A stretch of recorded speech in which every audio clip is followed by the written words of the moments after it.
आमच्या बीड जिल्ह्यामध्ये काही लोकांना काम न करता निवडून यायचं आहे. बिलकुल कामाकडे लक्षच नाही द्यायचं. मग कशाचा आधार घ्यायचा तर जातीचा आधार. आणि हे सगळ्यात वाईट तुमचं हे ना सोशल मीडिया आहे.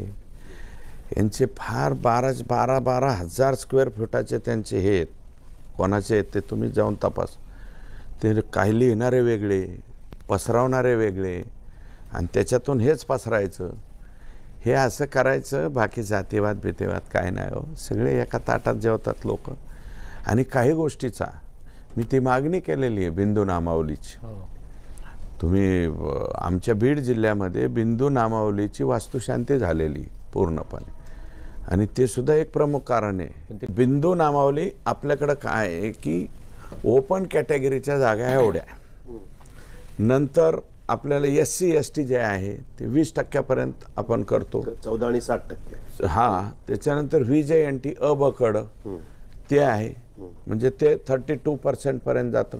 आता SC BC प्रवर्ग झाला आपला, त्याच्यासह 62% पर्यंत आपण गेलो. WS 62 10 आणि आता हे परत 10 SCBC म्हणजे 72% गेलो. हे मग हे असं जे प्रवर्गाचं जे बिंदू नामावले, याच प्रमाणात सगळ्या जातीपातीचे लोक आरक्षणामध्ये बसले पाहिजे. बीड जिल्ह्यामध्ये काय झालंय की कोणत्याही जिल्ह्यातून बदलून यायचं आमच्या जिल्ह्यात यायचं, कोणत्याही जिल्ह्यातून यायचं आमच्या जिल्ह्यात. अरे बाबा, तुम्ही कोणाच्या जागेवर चालला? SCच्या जागेवर चालला का STच्या जागेवर चालला का ओपनच्या जागेवर चालला का दुसऱ्या अ ब कडमध्ये कोणत्या प्रवर्गाच्या जागेवर चालला? याचं काही तारतम्य राहिलेलं नाही.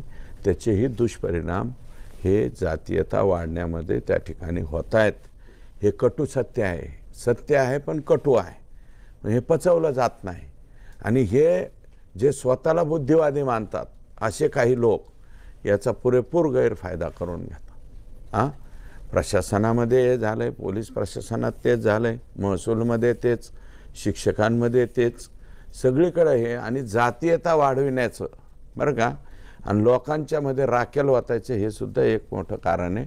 आणि दुसरं म्हणजे बरेचसे जे नेते मंडळी, मी एकाचं नाव घेत नाही कोणाचं, सगळेच नेते मंडळी, त्यांचं सोशल मीडिया जे आहे हे फक्त सोशल मीडिया फायद्यासाठी असला पाहिजे ना, का फक्त राखेल वाटायसाठीच असला पाहिजे?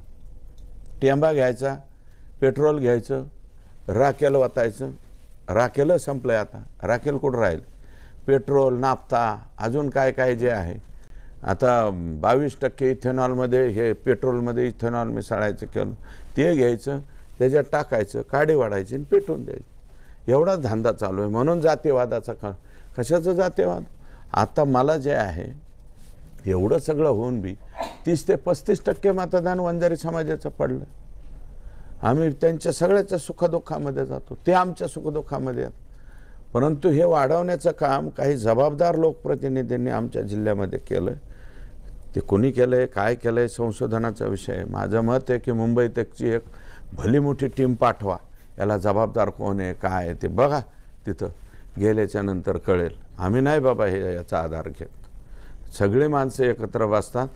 जे माणसं नारायणगडावर दर्शनाला जातात तीच भगवानगडावर जातात, तीच माणसं मच्छिंद्रनाथाच्या दर्शनाला येतात, तीच माणसं वामन भाऊंच्या दर्शनाला येतात. आमच्या इथं हे भक्तीचा सुद्धा, आम्ही गरीब असू, पैशा पाण्याने गरीब असू, परंतु देवाच्या भक्तीच्या बाबतीत नंबर 1 आहोत आम्ही. आणि ज्वलंत जिल्हा आहे. याला काही कारणं आहेत. वडजे, देवीदास वडजे साहेबांचा बीड जिल्हा, वडजेंची संघटना आमच्या इथंच मोठी झाली. अण्णासाहेब पाटील सुद्धा आमच्या इथंच आले. विनायकराव मेटे साहेब आणि मनोजदादांची जी हे आत्ताचं हे झालं जरांगे पाटलांचं, त्याचं मूळसुद्धा बीड जिल्ह्यामध्येच आहे. आणि बाकीच्यांचंही सगळ्यांचंच आहे. परंतु हे आजपर्यंत एवढं नव्हतं. सगळ्यात वाईट हे वाढायला कारण म्हणजे हे तुमचा मोबाईल आहे.